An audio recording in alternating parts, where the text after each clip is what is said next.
Hi, this is Keeper, and welcome to On Air, Thursday, December 1st, 2011. Today, after 4 years of asking, the Direct Selling Women's Alliance, DSWA, finally answers our questions as it relates to politics and its influence on direct selling and social issues that are impacting direct selling women as well. 4 years. Also, I share with you part of my conversation with Zango CEO and Chairman Aaron Garrity yesterday as Direct Selling Live prepares to launch its first ever company recognition with Company of the Quarter on December 19th. It was a fantastic interview, video interview, one you'll absolutely love come December 19th on Direct Selling Live. And last today, a special commentary on the need for direct selling to have new leadership. I'll be right back.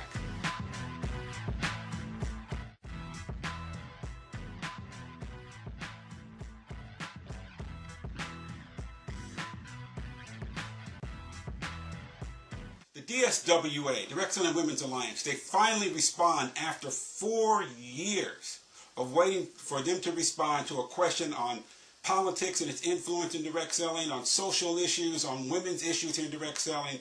The most powerful women's association in the world finally responds. I'm going to share a bit of that response today. I'll finish it up tomorrow. I finally got the call from co-founder of DSWA, Grace Kihohoho.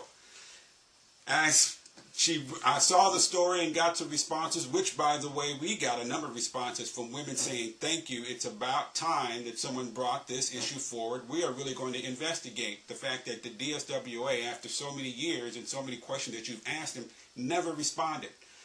They were surprised, but they were glad that it finally has taken place. When I spoke to Grace, she was not pleased with me. You know, I've known Grace and Nikki for a long time, and when they first came on the scene in early 2000, around 2002, they were really an alternative to the DSA, the DSA, Direct Selling Association. For all intents and purposes, they are a lobbying company in Washington. You know, they represent direct selling more from a political aspect than anything else, and their version of representing is more from the company standpoint. You know, we did the story on their political action committee they don't want distributors to know about a couple of weeks ago, and we're going to talk more about their political action committee in tomorrow's episode or tomorrow's broadcast of On Air. The DSWA, since 2008, we have been asking them about issues as it relates to politics and its influence on direct selling. We contacted all the associations in 2008 and said, what is going on? I mean, 2008, as you know, was a very historic presidential election year. And so it was a very great time because the conversation for politics and its influence in direct selling was very, very topical. We emailed and we called and we never got a response. And yet, as the largest association representing women, we felt the DSWA would jump on the opportunity to say something. 85% of all distributors in direct selling are women. And with the greatest association on the planet representing women, who better to go to ask, what do you think about politics influence on women, these issues that are impacting women, not only past their direct selling business, but impacts their lives, because everything that involves their life impacts their business. You can't have one without the other. You just can't. They didn't respond. Later in the year, we did a story on, in fact, not later in the year, but in 2009, we did a story on gays and lesbians in direct selling. Another opportunity for the DSWA to respond and say something in support of gays and lesbians in direct selling. Nothing. Not via email or return phone call. So I'm thinking they can't be missing in action. I know they've got something to say. There are just too many women and too many women's issues that are being impacted. And this is a great way for them to step forward and go beyond the DSA. Nothing. In 2010, we did the very first story, the very first look at women in the boardroom. 87% of distributors are women, yet women are represented by only 23 to 25% in direct selling boardrooms. Called to ask about it, sent an email to ask about it, no response. Okay.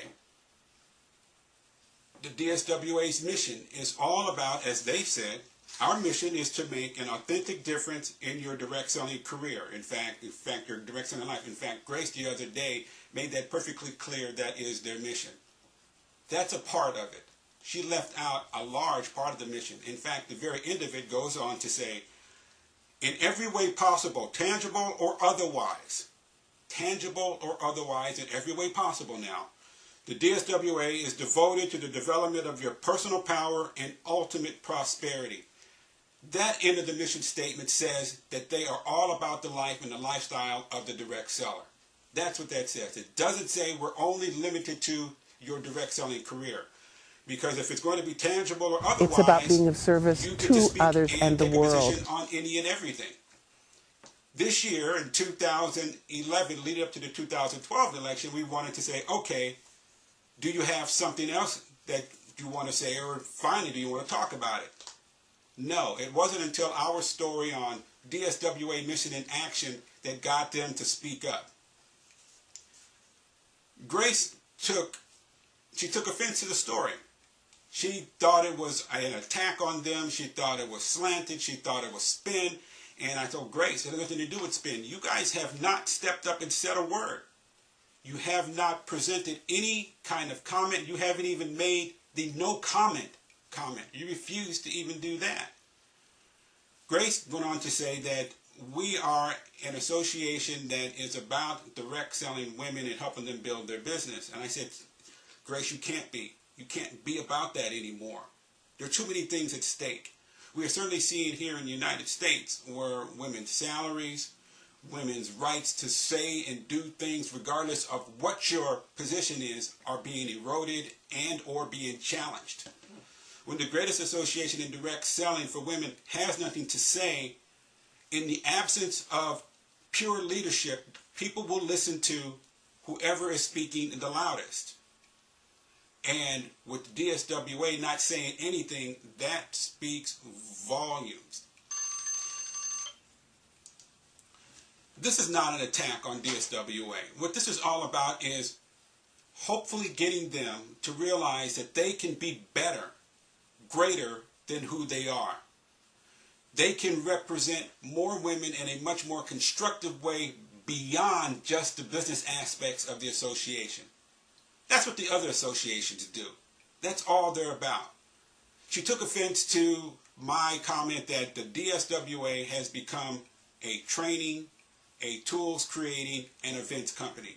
The issues that impact women and this country are too tremendous, they are too large for you to remain silent. I don't care what position you take. If you're going to make no comment, then say no comment. I invited Grace to come on to OnAIR and let's talk about it. She did not want to do that. What she said was that if anyone contacts you and asks you about our political position, send them to us directly.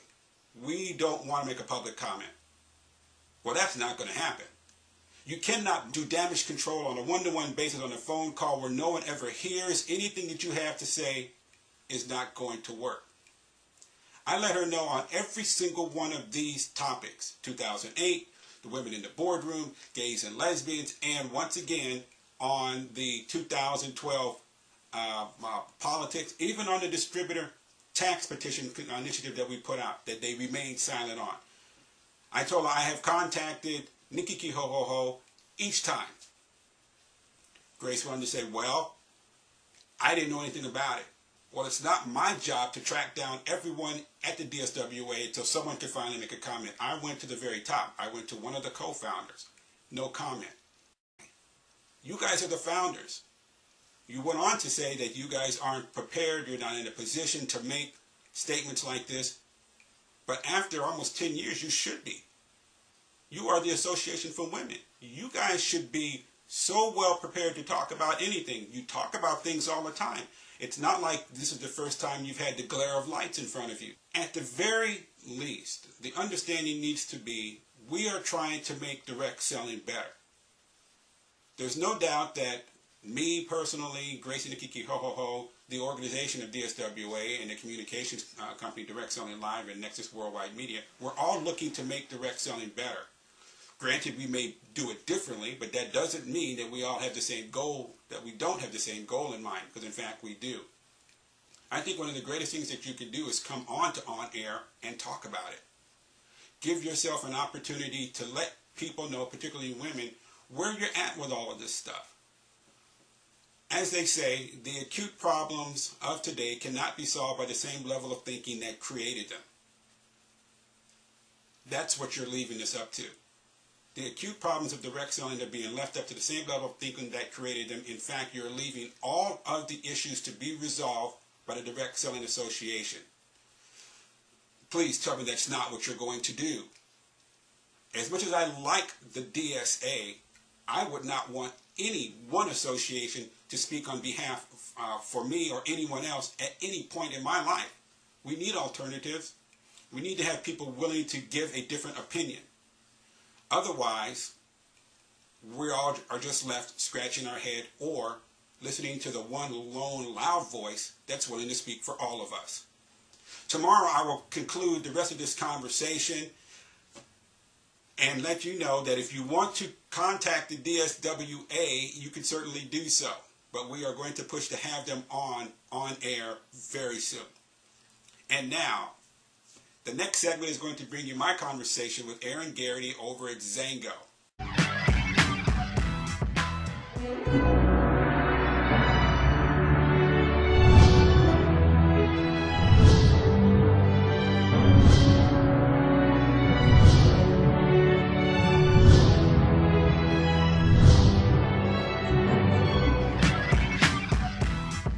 On December 19th, Direct Selling Live will announce its first ever company recognition. After 4 years, we are finally deciding to move into the area of looking at companies and what they do and what impact they actually have on the direct selling community in a positive way. We could easily do a company of the month. Most media and direct selling, that's what they do. They roll out a company every month. It's like clockwork. But we chose not to, because a company of the month is really an advertisement for that company. It's not always about how great they are. When you read them, they talk about the momentum of the company, its growth, how many distributors that they now have, how much revenue they generated this year. But where is the real story? Direct Selling Live's Company of the Quarter, the 3-month window, because it's only 4 companies each year, allows us to dig deep into the company's backstory. Really get to know and find out as much as we can about the executives, about the company's culture, about what distributors think about the company, what customers think about the company. And we also look to see what they have really done during that quarter that's had positive impact on the direct selling community. On December 19th, as I said, Direct Selling Live will announce its first ever company of the quarter. That company will be Zango. Why? In September, Zango introduced a technology that the effects are still reverberating around the industry. It is an on-demand viewing technology that allowed them to not only communicate with tens of thousands of their distributors around the world during this 3-year Zango, during the 3 days Zango Go convention, but it also allows them to continue to stretch the conversation in the convention all the way to the end of 2011. So your 3-day technology turned into a 3-month technology. Not only that, here's the even better part about it. Not only does Zango distributors log on to see how brilliant this technology is, executives from other companies also bought the package so they could witness and see the brilliance of the Zango on-demand technology. Knowing that that technology just did spectacularly well, I was able to get into a conversation with Zango CEO and Chairman Aaron Garrity yesterday as we prepare our announcement on the Company of the Quarter, which will take place on December 19th at 6 o'clock on Direct Selling Live. A bit about my conversation with Aaron Garrity yesterday. Zango's first 17 days, you would think that the average person, or if you were the average person, you would have stopped after the 7th day. Everything that could have gone wrong did go wrong. The fruit got held up. It started to spoil on its way in from Asia. They had another major corporation in another country who had access to the name Zango challenged them on the name. They had so many problems when they first started to roll out the orders. Everything in the office started to fail. The computers, the fax, everything just started falling apart. So you had you had the six guys. You had Aaron Garrity, you had Gary Hollister, you had Joe Morton, you had Gordon Morton, you had Brian Davis, and you had Kent Wood trying to figure out what the heck they're going to do. Is this the time when we give up? Is this the time where we throw it all in? Well, Aaron Garrity says that was the time that we had to look ourselves straight in the eyes and said, it's either now or never. They made some decisions that I don't think very many people would ever conceive about doing, let alone try to implement in order to keep going. Well, now you're looking at a company that is approaching a $500 million juggernaut here in direct selling, well on its way to becoming a billion-dollar company in the next 2 to 3 years. Aaron likes to tell the story of the first 17 days of Zango. You'll be able to hear the whole thing on December 19th. But Zango is a company that I think has the ability to really lead direct selling in a number of different ways. The visionary view that they take is more about securing the culture of who Zango is. More so, I think, that it is about the products. And understand they have an outstanding lineup of products. Outstanding. In fact, they just launched a new health and wellness product for weight loss that, from what I've been able to see, it's just mind-boggling. It reminds me of some of the other products that were out in direct selling years ago that were extremely effective, that focused more on the results as opposed to the making money aspect of it. I invite you on December 19th to come to Direct Selling Live and click on the Company of the Quarter button and really watch my video conversation with Aaron Garrity. It's going to be about a 20 to 25 minute presentation. He is very candid, he is very forthcoming, and he's just a really great guy. It is a spectacular company. Zango Company of the Quarter, December 19th on Direct Selling Live is something I really hope you come and look at. If you don't make the December 19th broadcast, don't worry about it.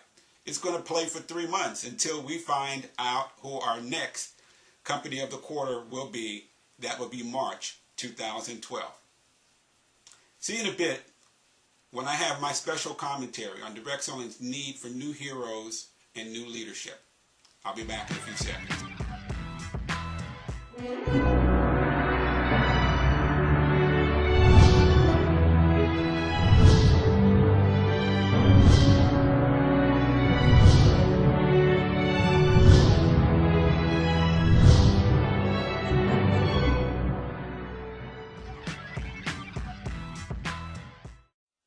Today, direct selling leadership is being questioned. Who are we and what are we all about? Are we an industry that is only going to operate inside of our community, or do we have the courage to step up and step out and address issues that go well beyond the direct selling community? I think we are, but if you talk to some of the leaders that exist today, they are not the ones to lead that charge. If we look around the political climate, not only here in the United States and the social issues that are impacting people, not only here in the United States, but all around the world, the need for leadership is greater than ever. The need for those people who say they are leaders to step up and speak up is needed greater than ever. As we look at direct selling, we have 3 major associations. We have the DSA, the DSWA, and the MLMIA. The fact that they would take association stances and say we are the association for a segment of direct selling says that they intend on being leaders. And obviously, the hope is that they are leaders that go beyond just speaking in terms of direct selling. The DSA, they're a lobbying firm. I think we all know that. That's what they do in Washington. They lobby on our behalf. The DSWA, I'm not quite sure where they're at these days. I know their vision was to be the greatest female leadership association in direct selling that impacts not only a direct seller's life, but also impacts their business as well. Right now, it's all a focus on direct selling. The MLMIA, I'm not sure where they're at or if they're even going to survive. But I do know this. Direct selling needs new leaders. And not just leaders in showing people how to make money. It needs leaders in showing people that we have a voice. We can get into any conversation that impacts our planet. Socially, economically, politically, we need to be in the game. Because unless we are in the game, we will continue to be relegated to a community that most people do not look favorably on, because we don't come outside of ourselves. If we get in the game, we can impact the world in a much more positive way, quicker, more powerful. Without question, we will be a force to be reckoned with. But that can only happen if we have leadership. At a time when the world needs leaders, it is incumbent upon direct selling to step up. As the saying goes, the issues or the acute issues that are impacting the world today cannot be solved by the same level of thinking that created them. Right now, our issues in direct selling are being solved by the same level of thinking that created them. We need new leaders who are bold and courageous and willing to step out of themselves to show us the way on how we can be much greater and much more powerful and of greater service to the world at large. Thanks for coming by today. Tomorrow is Friday, the end of the week, and we will be looking at the DSA's Political Action Committee. We're going to ask the question, where do they spend their money? Who does it go to, and why? Which political party, which politician? It will be an interesting question. Have a great day and talk to you tomorrow.